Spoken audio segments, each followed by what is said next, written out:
咁我哋係澳門眾星動畫團隊啦，咁我哋係一間以原創動畫製作同埋開發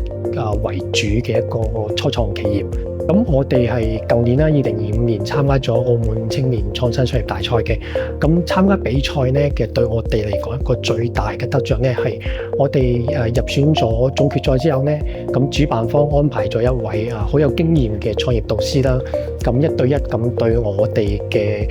項目嘅商業計劃書同埋我哋路演嘅一啲技巧進行咗培訓嘅。咁亦都係經過咗呢個培訓之後呢，我哋基本係將我哋原有嗰一份呢係成份推倒咗，重新寫過一份嘅。咁我哋亦都覺得係因為商業計劃書起到一個比較重要嘅因素。咁喺除咗呢一次嘅大賽同埋舊年往後嘅一啲時間，咁我哋有機會參加到一啲其他全國性嘅比賽。咁我哋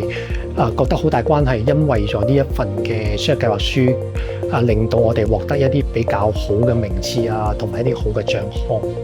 咁我哋參加咗大賽之後呢，咁我哋獲得咗一個好意外嘅一啲資源呢，就係我哋喺大賽入邊呢獲得咗幾個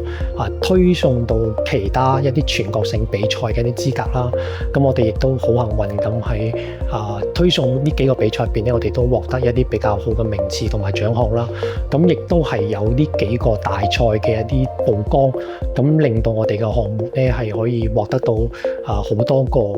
創業基地嘅一啲，特別係大灣區嗰幾個城市創業基地嘅一啲關注啦。咁參加創業大賽呢係一個好直接嘅、好有效果嘅一個方法。喺澳門，咁無論你係有一個成熟嘅產品，或者你已經融咗資，定係你係完全未開始嘅，淨係得一個 idea 喺個腦入邊嘅，咁我都非常建議你可以參加呢一次嘅澳門青年創新創業大賽。因為以我個經驗嚟講嘅話，咁我覺得從你報名參賽嗰一刻開始，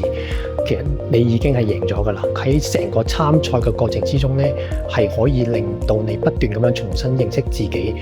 重新認識到自己嘅項目咯。咁我覺得係一個好難得嘅機會嘅。咁對於已經進入決賽嘅一啲隊伍嚟講呢，咁我覺得係要好好享受你喺台上邊嗰幾分鐘嘅路演時間啦。咁